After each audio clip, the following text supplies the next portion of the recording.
Today, Baba's 8th of January, and Baba's in many ways continuing systematically to take up and take down concepts that are part of the system of the sannyasis.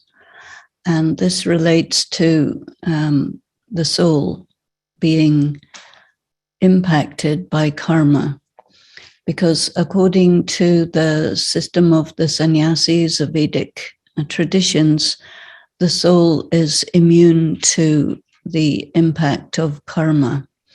And this is why they have rituals of bathing in the Ganges and various other rituals for the purpose of purification. And Baba is saying that won't do any good because the soul is absolutely impacted by karma. The soul becomes pure or the soul becomes impure, and the body you get corresponds to the condition of the soul. And so that's an important point that he's clarifying.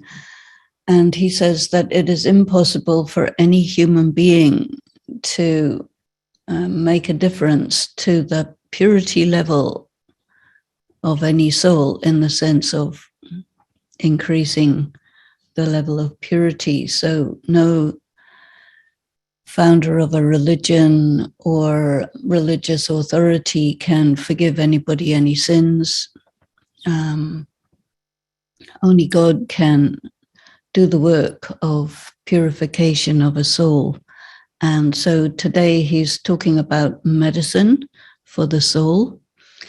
And the Brahma Kumaris places are hospitals for healing the souls and universities for educating the souls. And so he comes today as the allopathic doctor. Normally he's a Ayurvedic doctor, but today he comes with his syringe and he injects gyan into the soul. So only a very small needle can hit the soul, which is microscopic, less than microscopic.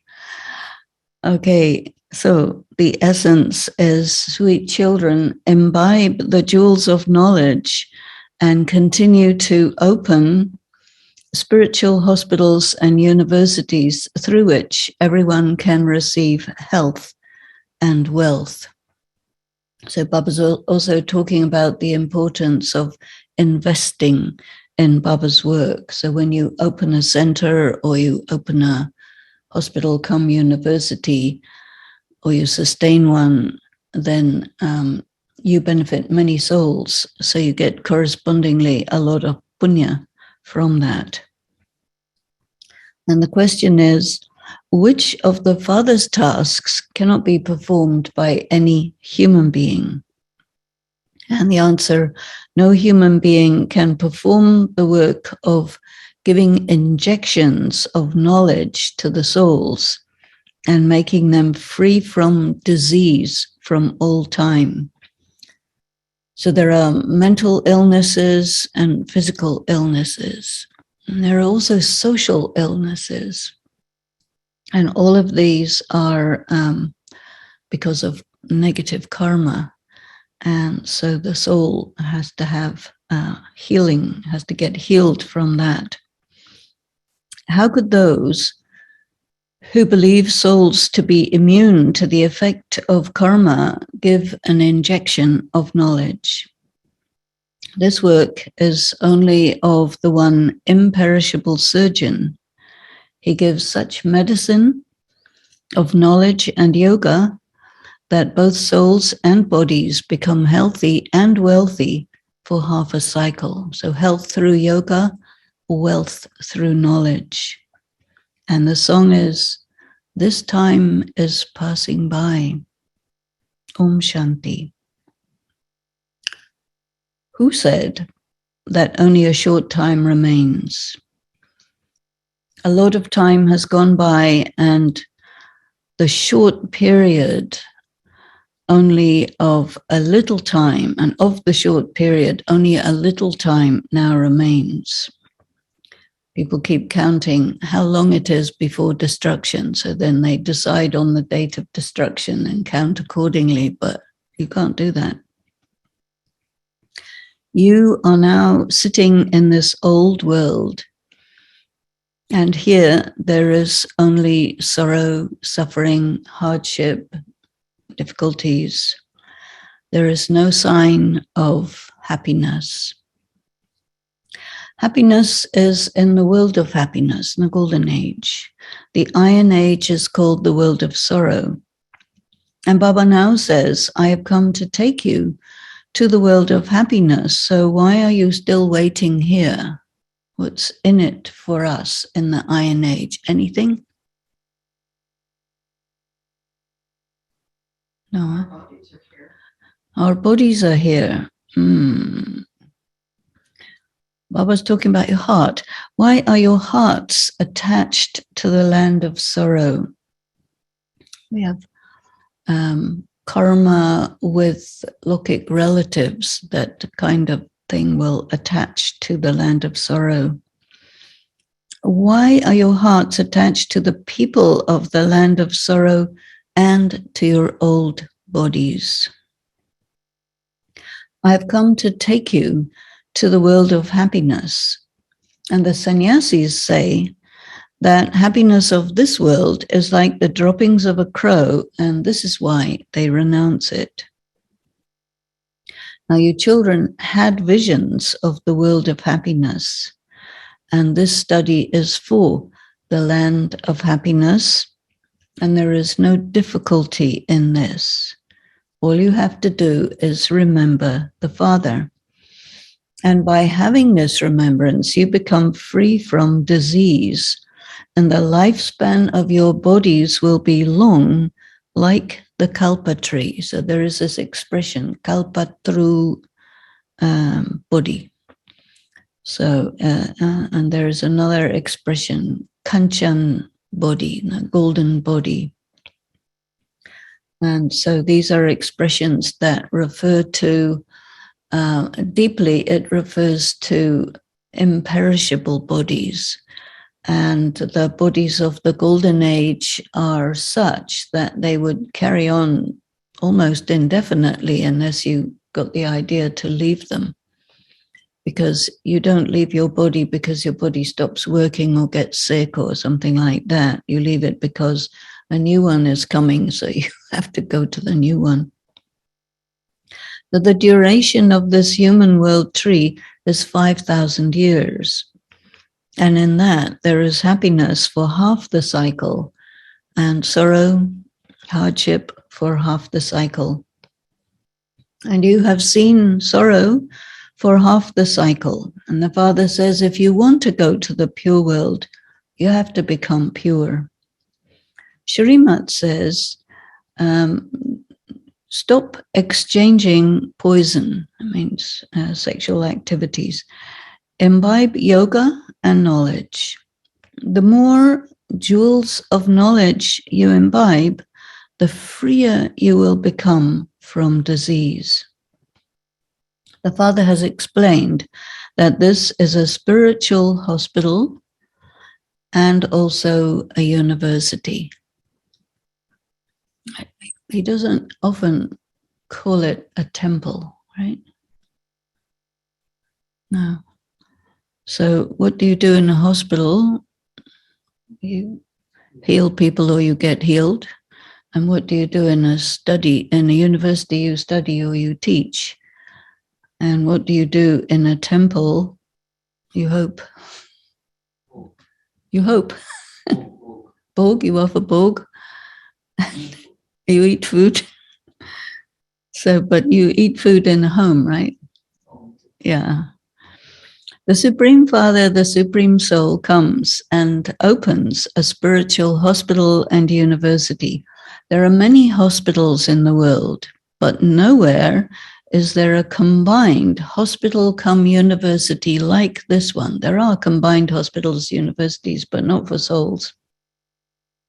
Here it is a wonder that you have a hospital come university. That is, you receive health and wealth together. So why not become alert and take advantage of these treasures? Why are you putting it off, saying tomorrow, tomorrow, today, tomorrow? Because destruction will come suddenly. I saw the latest thing in bombs. Have you seen? Normally if you want to send a nuclear bomb to someone, you send it up in space and then down again, and it can be detected by radar. So now they have a new type which doesn't go up, it just goes along, and it doesn't get detected by the radar, and it travels at 4,000 miles an hour. So that's a bit fast. So you can reach anywhere in about an hour or two, because the whole Earth is 25,000 miles, right? All the way around. So anywhere is about 10,000 miles from wherever you happen to be.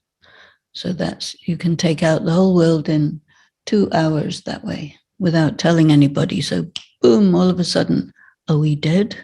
Yes. So Baba gives you the most elevated Shrimat.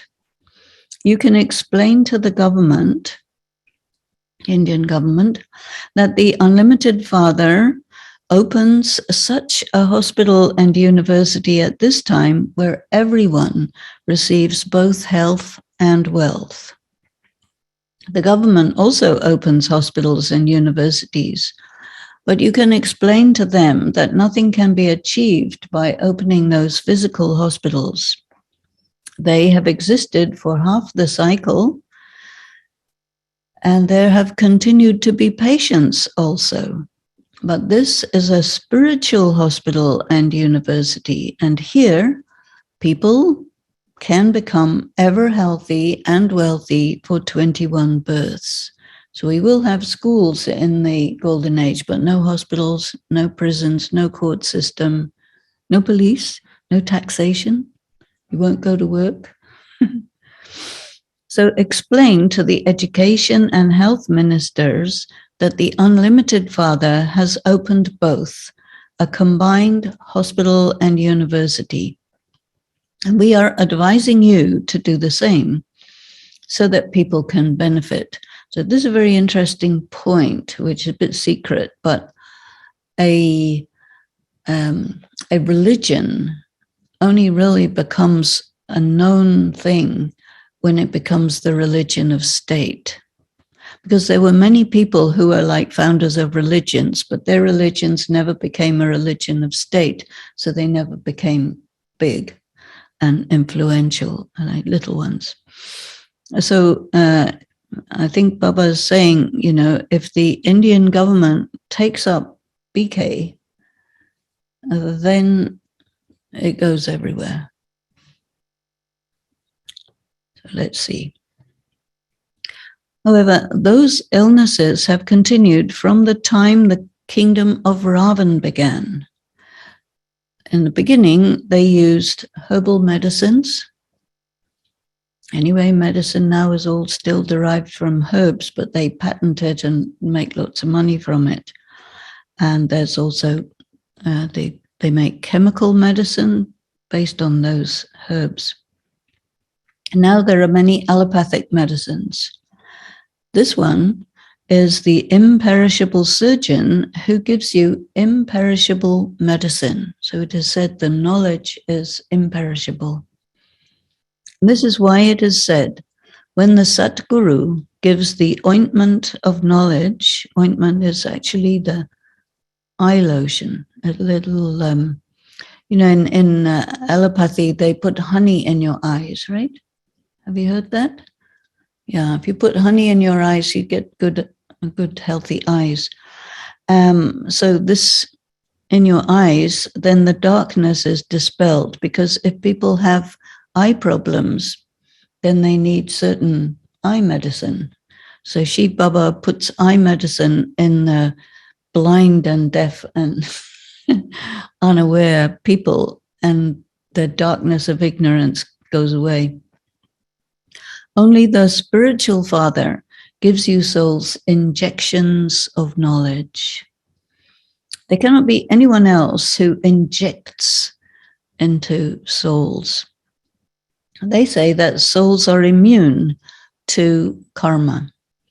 And you can explain that you can have an expenditure of hundreds of thousands of rupees for those hospitals and universities, but here there's no question of expense. All you need is 3 feet of land so that you can explain to anyone who comes that remember the Father and you will become ever healthy.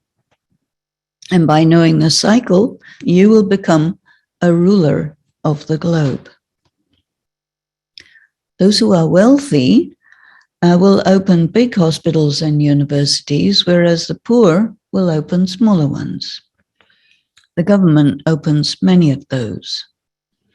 Nowadays, they even put up tents to make schools for children.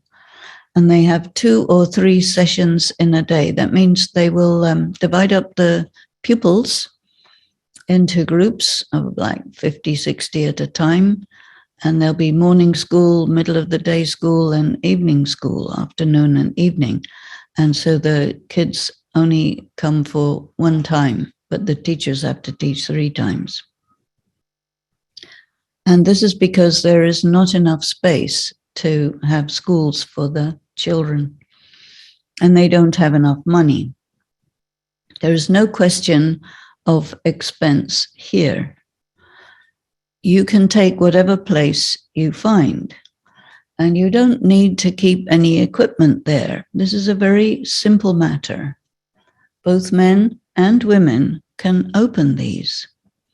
And the Father says, you too can look after them, open them and look after them. Otherwise, some people thought you open a BK center and then you have to call a BK sister to look after it. But Baba says, you can do it.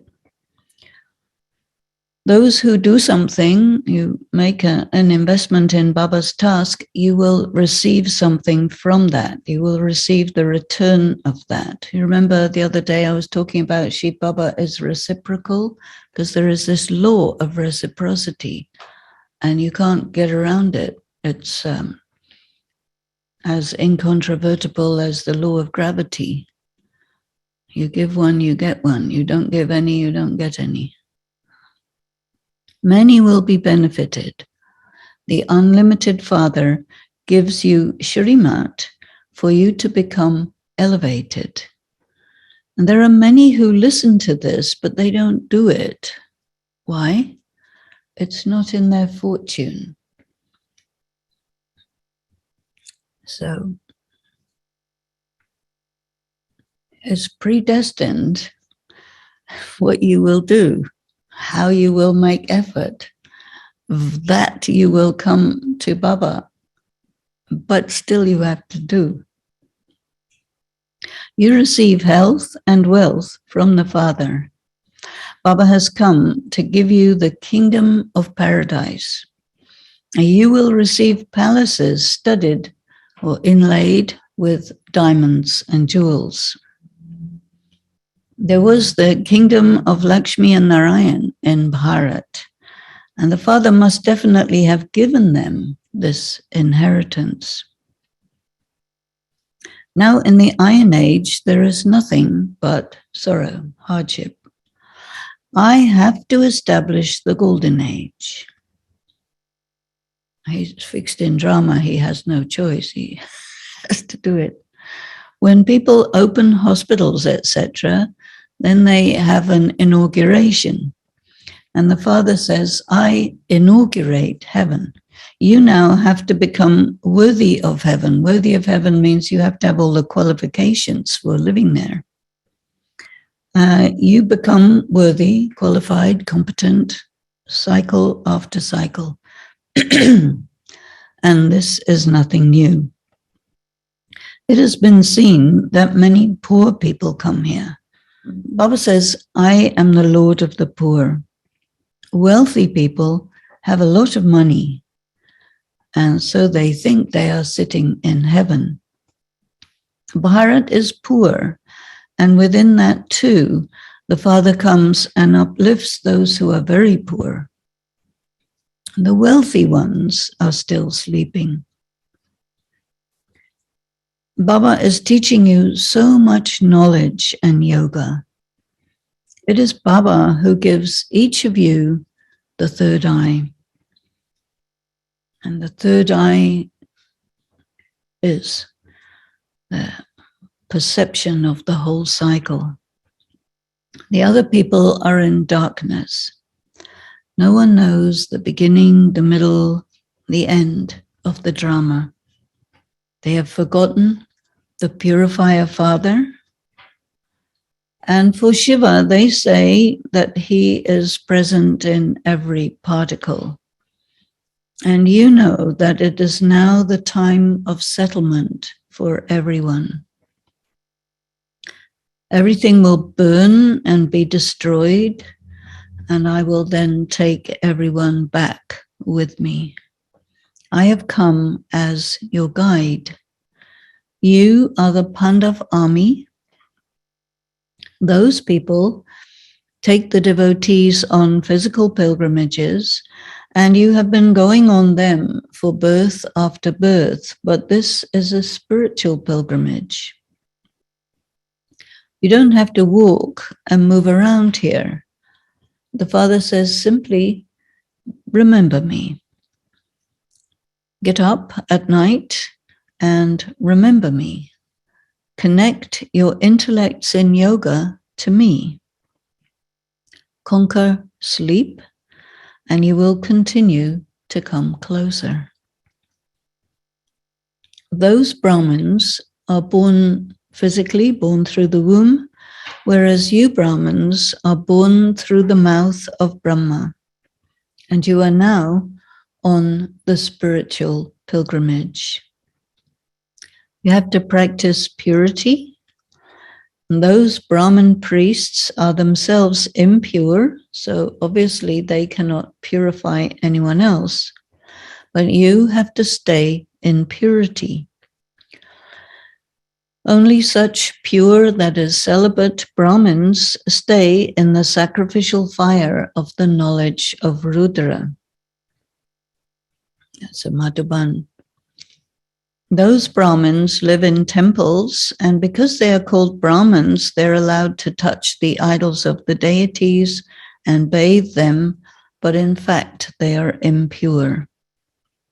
All other people who go to the temples are not allowed to touch the idols because they're not Brahmins. The Brahmins are given a lot of respect, but they too are impure and they indulge in vice.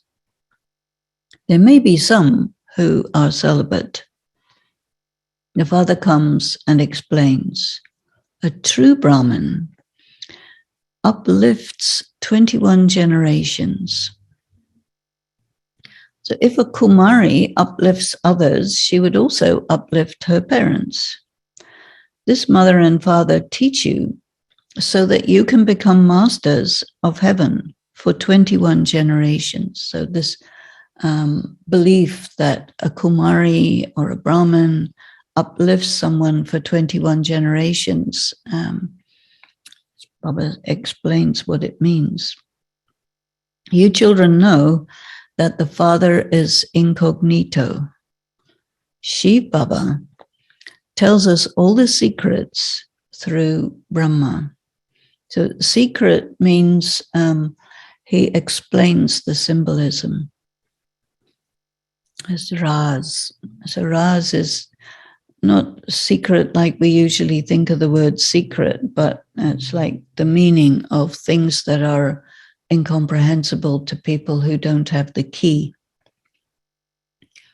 This Dada used to have a business and so on, and now at the end of the last of his many births, Shiv Baba has come and entered him And he gives us this knowledge through him.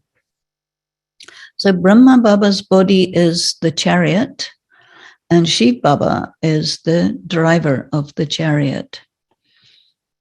The incorporeal, this is a reference to the Gita, right?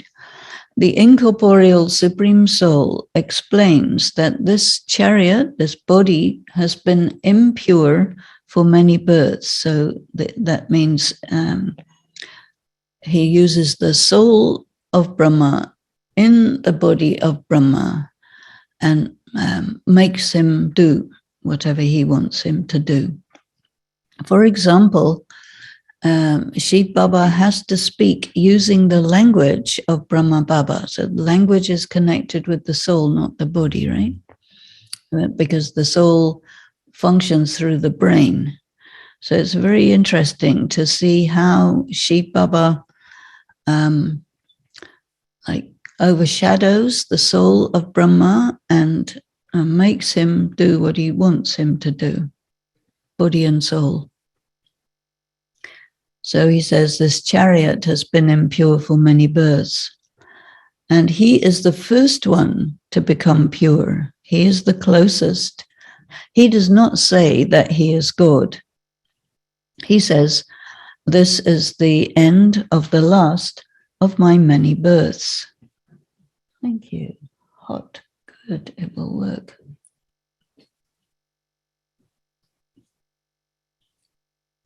It's okay. I am now in my period of retirement and I am impure. So there are these 5 stages in a traditional Indian life, and the last one, retirement, preparation for death. And if you survive that, then you have sannyas, which is you die before you're dead. Basically, I am now in my retired time and I am impure. Baba has entered this one. Shiv Baba has entered this one. And that father now says, you do not know your own births, but I know them. And I tell you who you are. It enters your intellects that only Shiv Baba, the Supreme Father, the Supreme Soul, is the purifier. He is the father, the teacher, and also the guru. He explains to you the secrets of the beginning, the middle, and the end of the whole drama. The secrets, the meaning, the details. You know that Baba will take you back with him. And by taking advice from that father, Shrimat, that father, teacher, and guru, you will claim a high status. He explains to you so well. Some imbibe this, follow Shrimat, and claim a high status. Those who do not accept Shrimat do not claim a high status. Baba says, remember Shantidam, the soul world, and remember Sukhdam, the world of happiness, the golden age, and continue to forget, that means let go of, the land of sorrow, the iron age. Consider yourselves to be bodiless souls. We are now returning home. Baba has come to take us back, and everyone must repeat their part. Every soul is an imperishable actor. Total annihilation doesn't happen in this world. There's always some survivors. This is the land of sorrow, and then you will go to the region of peace and the world of happiness. Continue to rotate the discus of self-realization in your consciousness, practice purity, and the boats of your life will cross to the other side. You are conquering death. And most of the stories about death involve a boat where you are being carried to the other side. And there is a river which in Western philosophy is called the Styx. And so you get in the boat and someone carries you across the Styx. So what we have to do is cross from one body to another, voluntarily, consciously, and without getting overwhelmed. So this is called you are conquering death. There will be no untimely death. Just like a snake sheds its old skin and take a new one, you will also shed your skins, your bodies, and take new ones. You have to create that stage here. Practice again and again, leaving your body. I am now going to leave this body and go to my sweet home. Death cannot come and consume me. Have you had near-death experience? It's useful because then you find out whether you're afraid of it or not. In fact, the sannyasis should not give the example of a snake because they don't believe in doing a practice to reincarnate. They believe in doing a practice to go to nirvana and not come back. Then there is the example of the bees, the buzzing bees. This also applies to the family path. So the sannyasis belong to nirvruti. And then, there's two kinds of Hinduism. One is the nirvruti and one is the pravruti. So this is for pravruti, the family. So this bees, says buzzing moths, but it's bees actually. And they say that they can give liberation in life in a second, just like King Janak received it. So the sannyasis tell this story, but they are copying you. They say you're copying them, but they're copying you. Because for Jivan Mukti, this applies to a couple. It doesn't apply to a sannyasi, because Jivan means life in the family, in the world, business, all of that, not just being alive. So a sannyasi cannot give Jivan Mukti. So the father says, now return home. This is why you need to also be very clear about what is the meaning of detachment and renunciation. It means that you have everything, you have everyone, you have money, this, that, but you are not under its influence. Whereas the sannyasis assume that if you have it, it will contaminate you, so therefore they renounce. And then religious people try and live with as little as possible to prove to themselves and other people that they have renounced, but they may still be attached, because there's a story of King Janak where the sannyasi came to test whether or not he was detached and in Jivan Mukti. And the sannyasi had a stick. And so he was sitting with King Janak, and there was a fire in the palace. And someone came to tell King Janak, but the sannyasi didn't know what the message was. So he just said, okay. Then someone else came more urgently with the same message, and he said, okay. And then the messenger came, okay, you have to leave now. So he left. And he said, come on, to the sannyasi, we got to go now. And the sannyasi said, well, what about my stick? That means even he'd given up everything, but he couldn't give up his stick. And Janak, he had Jivan Mukti, gave up everything when the right moment came. So this is why Baba says the sannyasis don't understand liberation in life. The father says, now return home. Remember me, and your sins will be resolved. Otherwise, there will be a lot of punishment and your status will be destroyed. So your sins has to do with your emotional involvement with anything that you can perceive materially. If you remember anyone at the end, there will of course be reincarnation here. This is health through yoga and wealth through knowledge. This is called liberation in life in a second.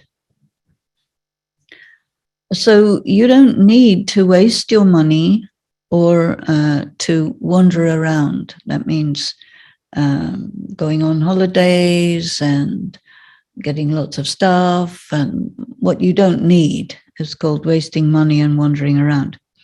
This is why you have to explain to the health and the education ministers, tell them, open this hospital come university and you will benefit a great deal. So those who do something, that means those who invest in Baba's work, will definitely receive the return of it. It is the duty of the wealthy to uplift other wealthy ones. Interesting, huh?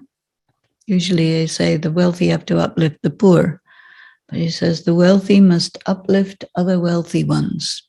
That means spiritually, the people that you communicate this to will be your people who you encounter, your social group, your professional group, whatever.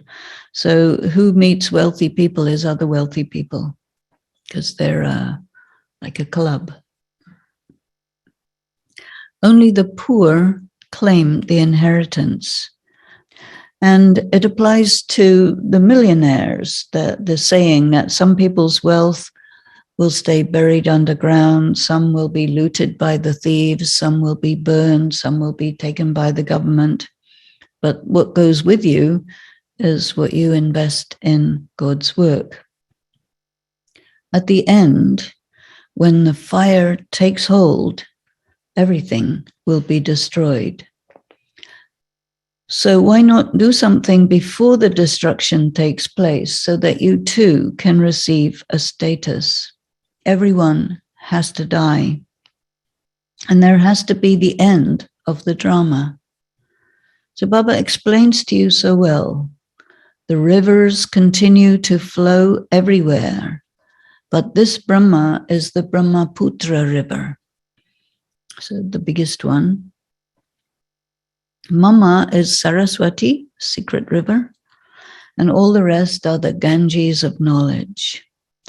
How can the Ganges of water purify anyone?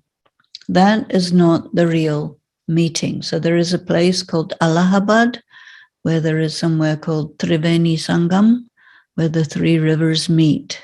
So the Ganges, the Saraswati, and what's the other one? Jamuna?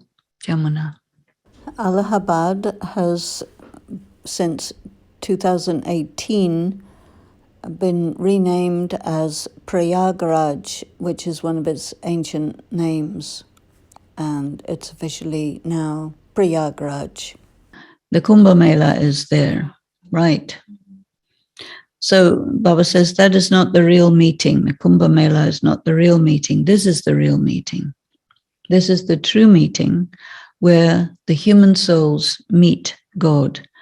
And this is why there is the saying that the souls were separated from the Supreme Soul for a long time.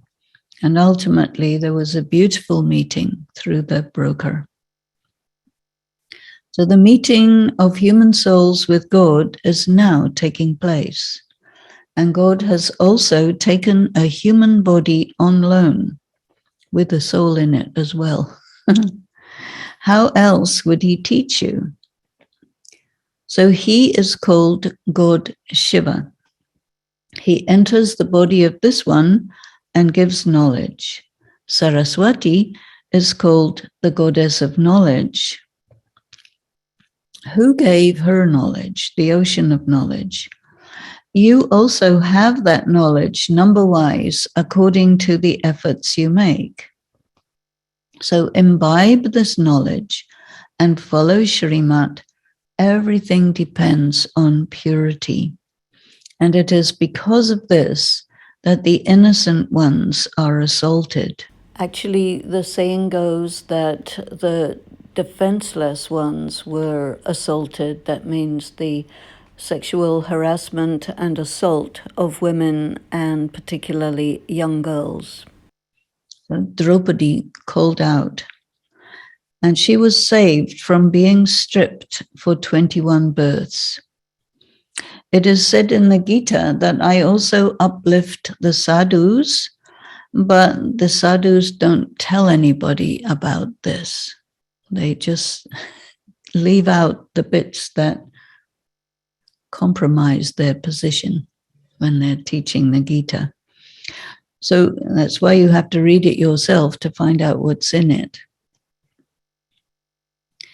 So you know that the whole world runs on bribery at this time and corruption.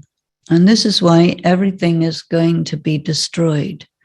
So the whole financial system of the world is run by imaginary money, right? Promises, empty promises. So you can be a billionaire one day and nothing the next day. Those who are to claim the inheritance will do so. Many children say to Baba, it would be so good if I came from a poor family. Partly because in a poor family, if you go away from them, it's actually better because it's less expense. In a wealthy family, they want to control you and they don't let you do what you want. So they say the wealthy ones don't allow us to come out. Baba, it would be so good if we had remained Kumaris and not got married. The married women have to come down the ladder. So they go up the ladder of sexuality, then they have to come and become pure afterwards. So they would prefer to stay virgins. But anyway, it's okay. Half Kumaris are the married women who become celibate. Baba says, claim your inheritance. It doesn't take long for people to die. There are many calamities. And just today, there was a big problem in Pakistan where there was too much snow and it killed lots of people. So the extreme weather is happening all over the place. Too much water, too much snow, too much wind, too much waves, too much drought, too much this. So there are many calamities. Simply consider yourselves to be souls and remember me, your father.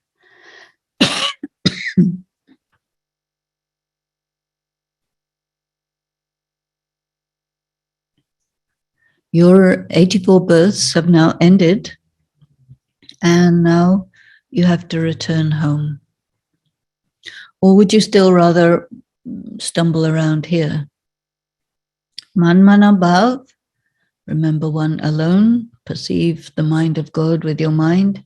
And Madhyaji Bhav, remember Vishnu. So make yourself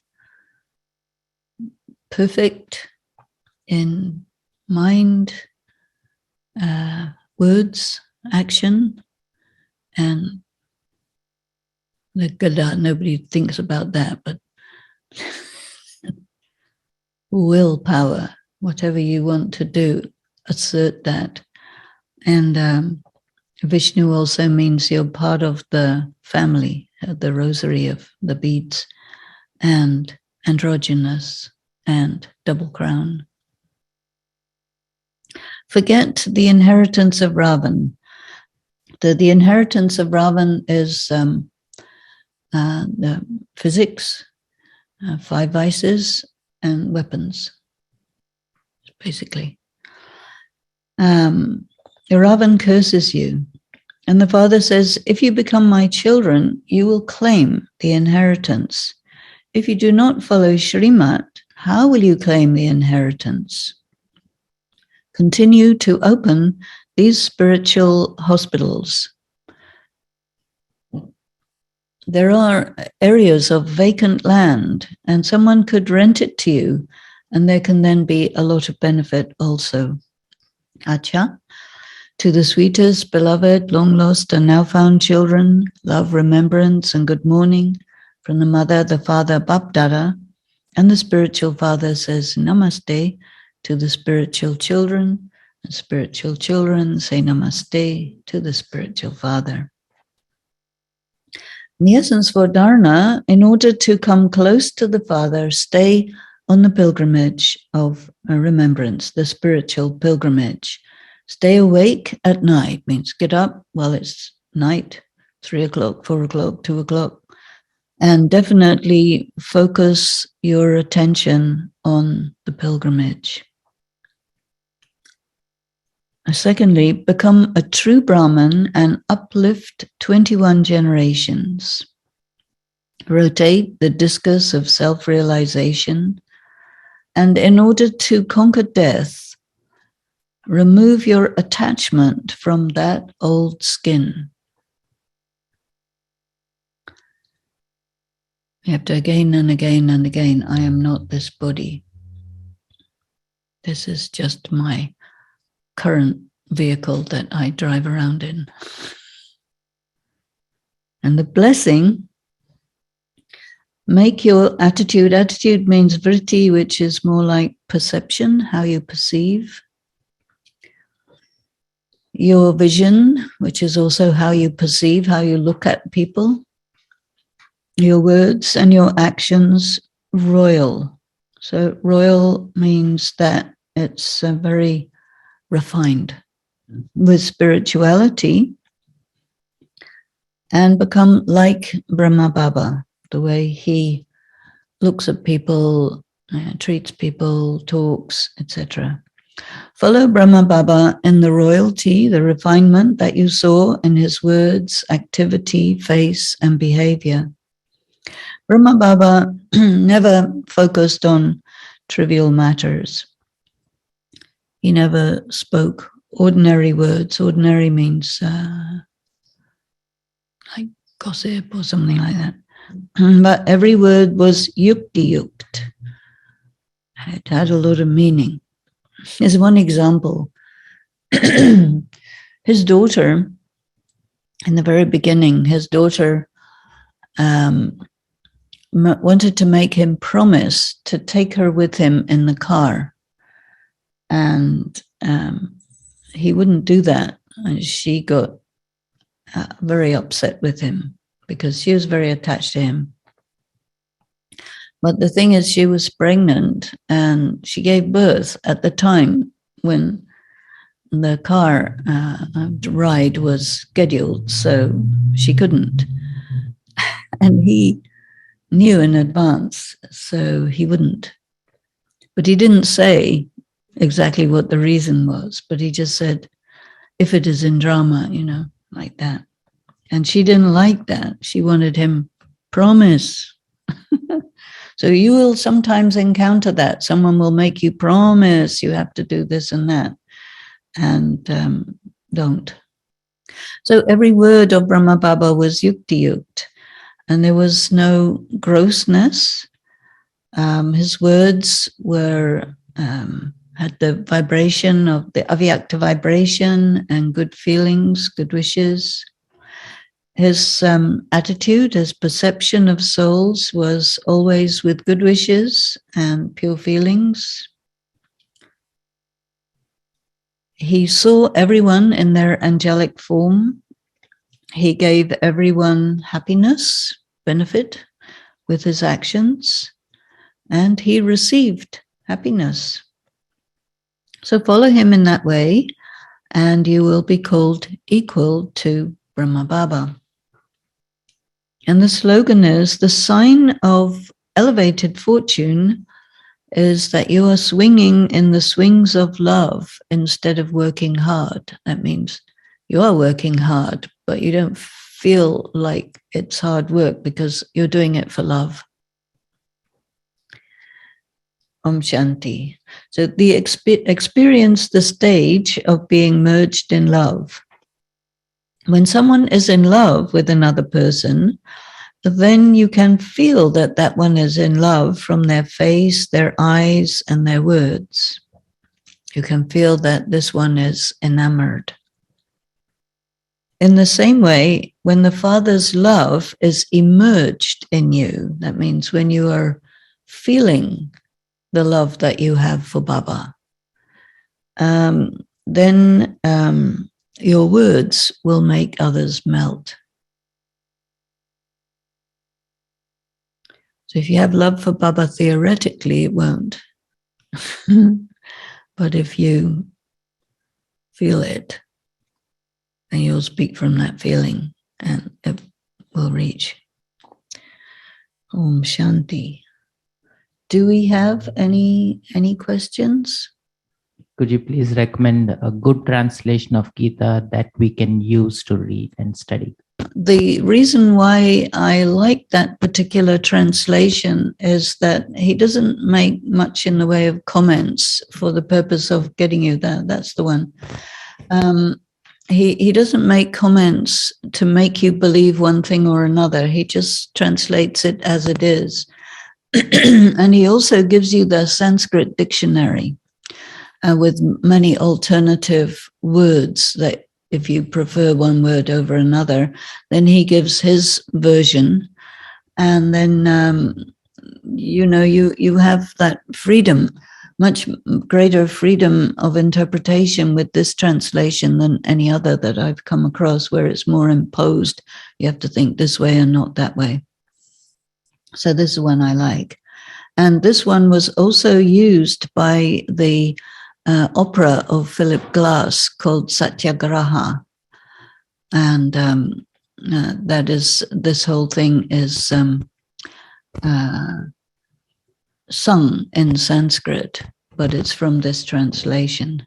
So where you get translations by particular gurus or someone who is wanting to express a particular philosophical position or tradition, they kind of push it on you. And also in this one, it's fairly clear that Krishna is not the speaker of the Gita, because there are different epithets which are given to Krishna, and most of those epithets correspond to Shiva and not to Krishna. So I like that one. Yes, I was talking about attachment.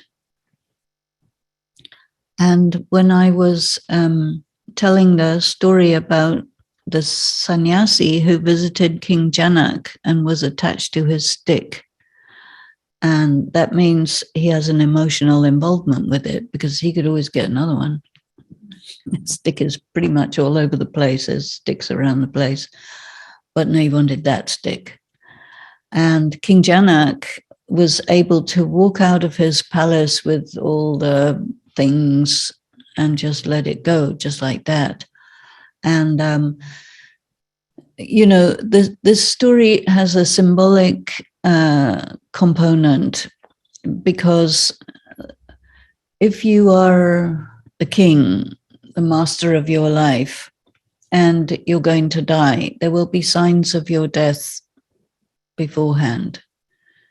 Even if you die from a car crash, when you're having a car crash like that, time slows down.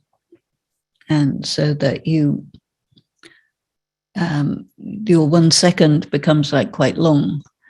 And so you have enough time to set your consciousness and know, okay, now I'm going to die, so I have to go. But people who don't do that, they can't die properly because they're tied up in the attachment to the body. So people who are afraid of death, they're afraid because they don't know death. And so they're afraid of disappearing, losing their existence. So people are very attached to their existence. But the difference for us is we know that our existence is soul. That's my existence. I'm a soul. But for people who don't know that, they have this emotional involvement with their existence as a body. And there are a lot of people who really, really believe that. And then there are many people, they think they have a soul, but their emotional involvement is with the body. They still think this is me and I have a soul somewhere around. But what Baba is teaching us is, no, you are the soul. This is a leather bag containing warm mud. It's not your existence, you know. And the framework is made by some sticks called bones.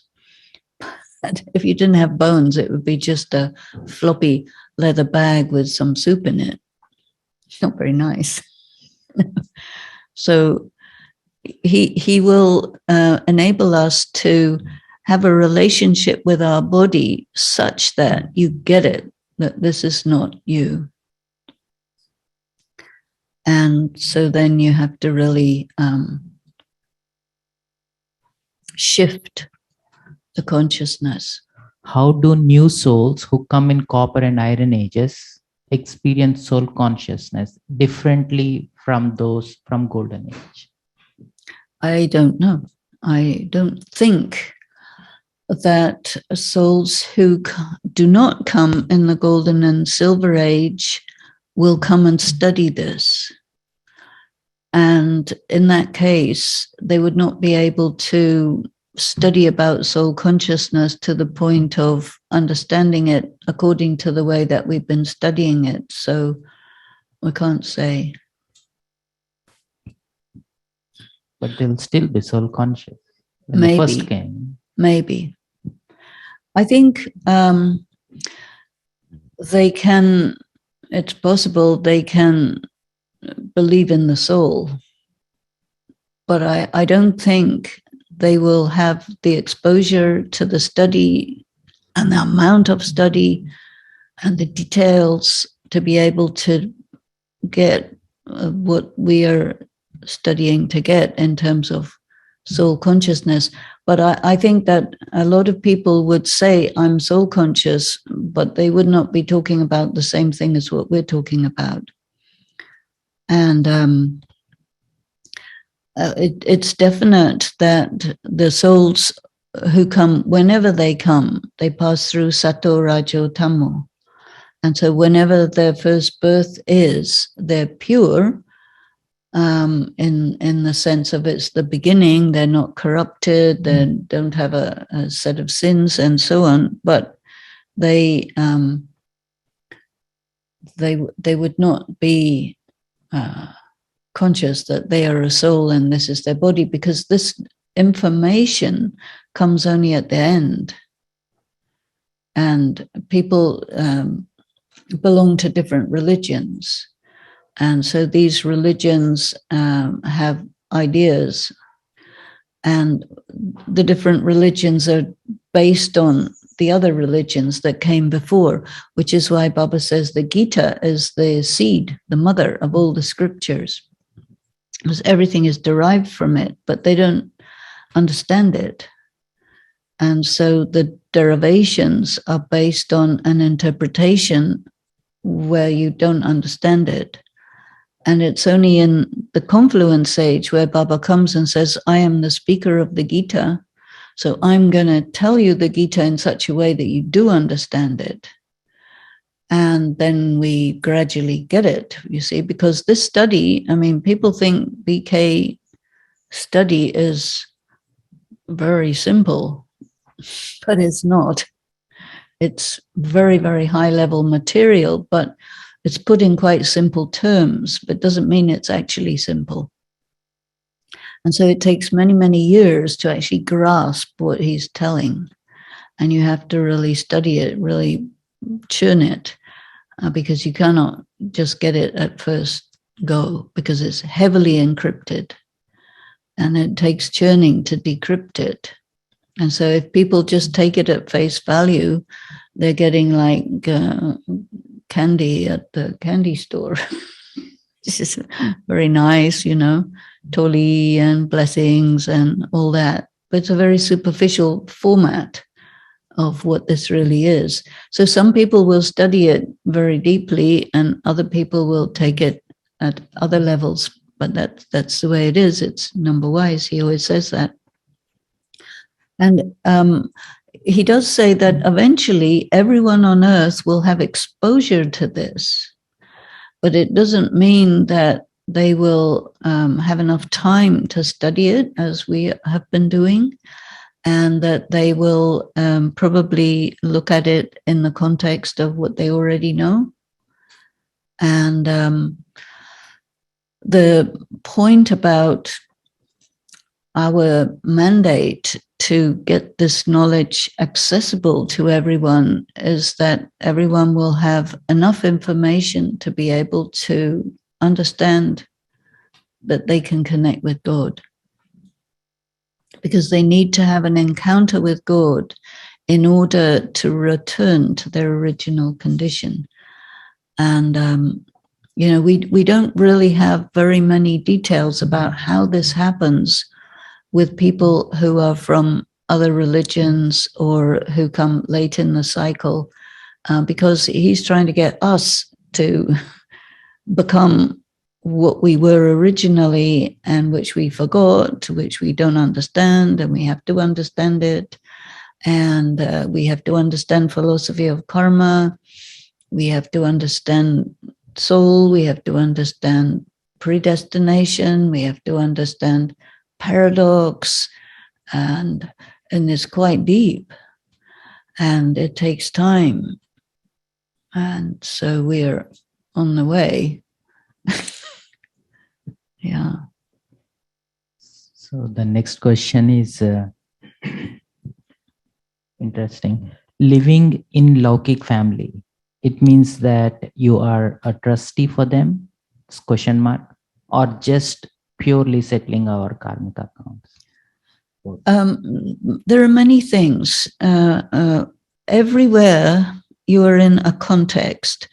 You could be in the context of a Laukik family. You could be all by yourself. You could be in the context of a center. You could be in Madhuban where there's tons and tons of people.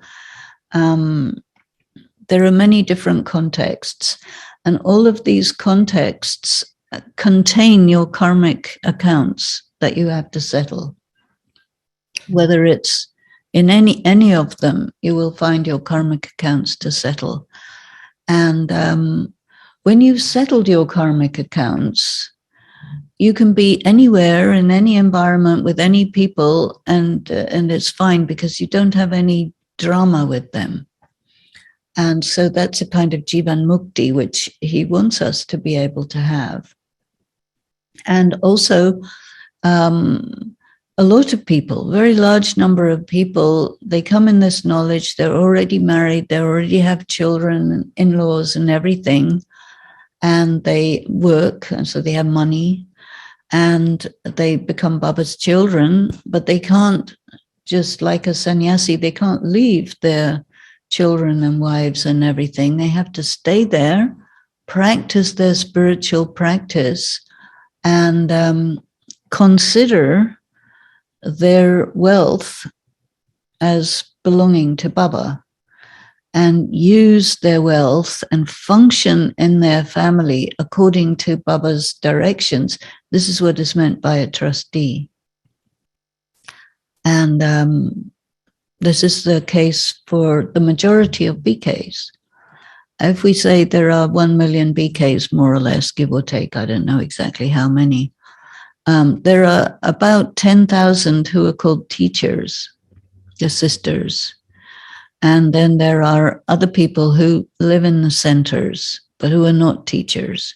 So a teacher means someone with administrative responsibility in the organization. That's the meaning of teacher. And they may or may not teach, but they should. And then there are many places where there are brothers who are in the centers. They may have administrative responsibility.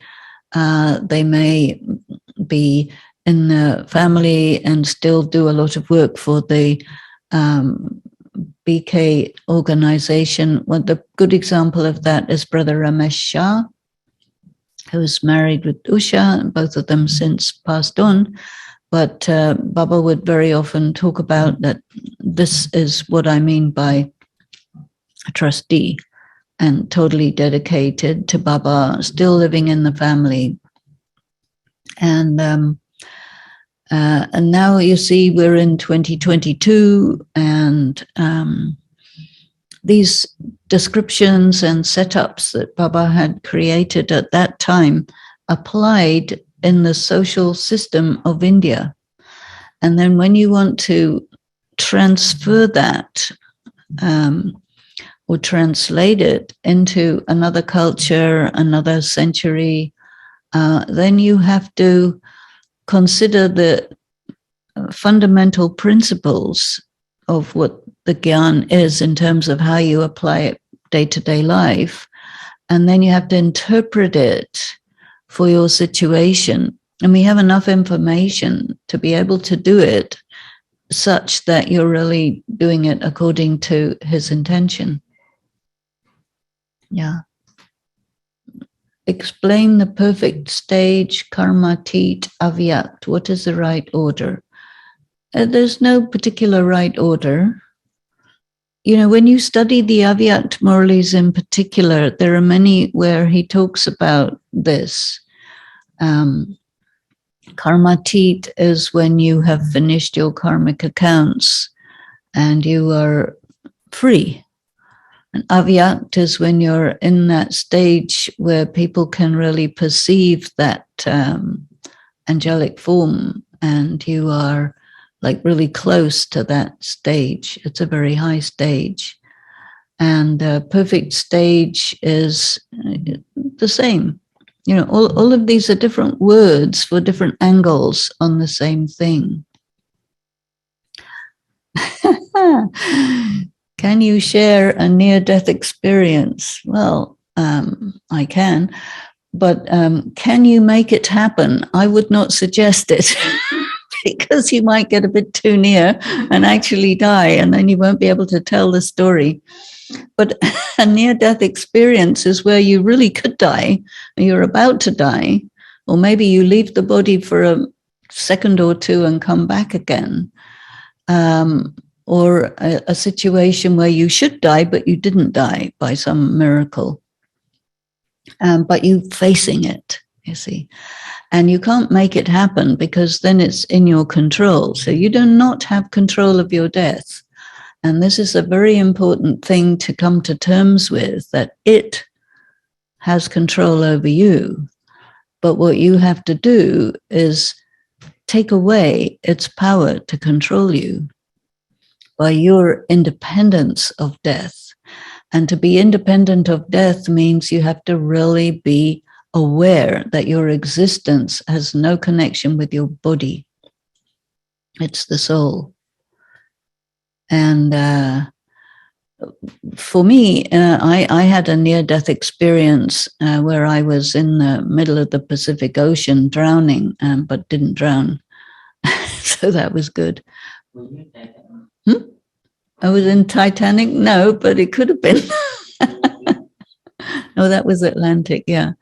Anyway, what I experienced was, okay, you could die, but it's not time yet. And I also experienced that I wasn't afraid. So I thought, that's interesting. Okay, since it's not time, and since I'm not afraid, we got that, now we have to get out of this situation. So it was a fairly difficult and dangerous thing, but I made it. So here I still am. Was it a rip current? Yeah. Yeah. The riptide. So I'm just thinking that chances are that I may not be karmatit before the destruction happens. So, and I might not get a moment before I know there's a nuclear bomb initiated. So do we get a second before we know, or what is that? How does that look like? Like how does it look like, and how do I prepare myself? Or is it just going to be just?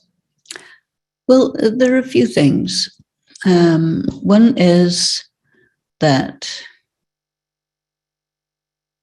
when you're at such a time as a yogi, you will know in advance. you will know. And you may not be confident at the present time of reaching that stage, but, you know, between now and then, there are many things.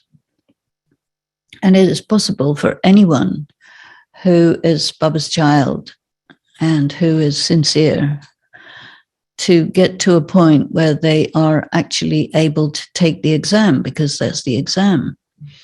And in my experience of, like, for example, right before a major earthquake in California, we have a lot of opportunity for practicing.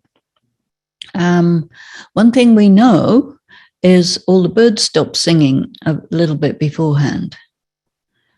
That animals are very connected to these things in advance. I saw some story about elephants who had been heavily chained, and they just broke the chains and made off when there was about to be a tsunami or a big flood or landslide or something. They know.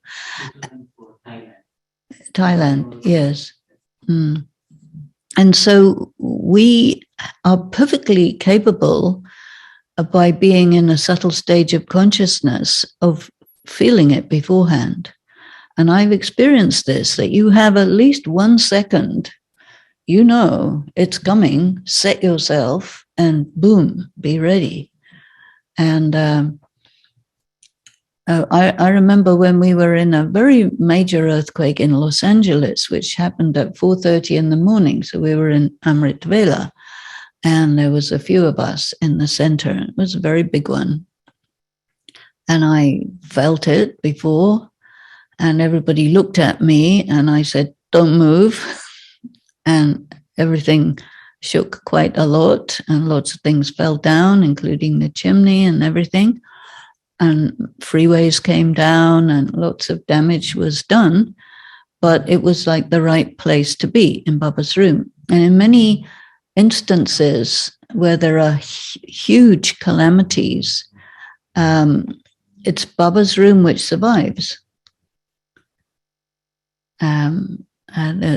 Sister Rajini in Japan had been a very big earthquake there, and Baba's room survived. In where there are big tsunamis and things, some places Baba's room survived, or churches survived. And because there's a vibration there. And, you know, and when there's fire, it'll take one house and leave the next one and take the next one after that. It's a vibration. And it's a karma, and it's completely impossible to quantify it or calculate it in advance. But you can see the pattern of what happens and why it happens and where it happens and to whom it happens and what happens. And even some BKs who had been heavily struck by COVID, they got the thought what to do to be able to get the necessary healthcare or whatever.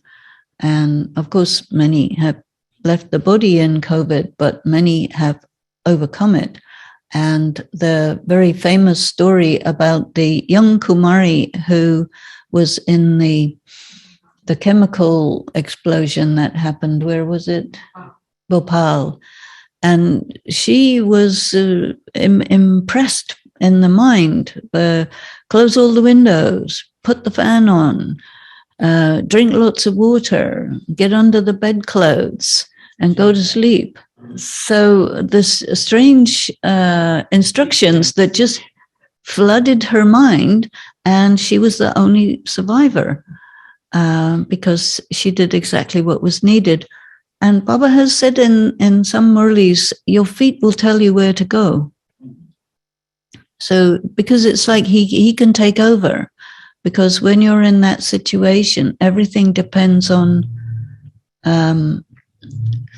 your connectedness, your karma, your drama, your destiny, etc., etc. And don't worry. Because if you worry, then you take charge of your existence. But if you let go and let God, as they say, let go and let God, then it's fine. So we should not get into what if, and we should not doubt. There may be many, many reasons to doubt that maybe I won't make it, but he says no. Take the position that you will make it and aim high. You know, he always says you become Lakshmi and Narayana. Of course, there'll only be 1 or 8, but aim for that anyway and assume the best, not assume the worst. Prepare for the worst, but assume the best. That's a reasonably sensible policy. Okay, this is something Carmen is saying, and I didn't think I didn't love God. I announced I didn't love God. And she said, of course you do. Look at what you're doing. So would you comment on the feelings you have now regarding your work? I don't think about it. I just do what I do. Don't you? And but I said it because a lot of people think that they have to feel Baba's love all the time because that's how it's presented. And actually, you remember I mentioned a few times, love is a verb. It's doing. And if you're doing something which is beneficial for someone, that's love. And if you're doing someone that massages their ego, that's stupidity.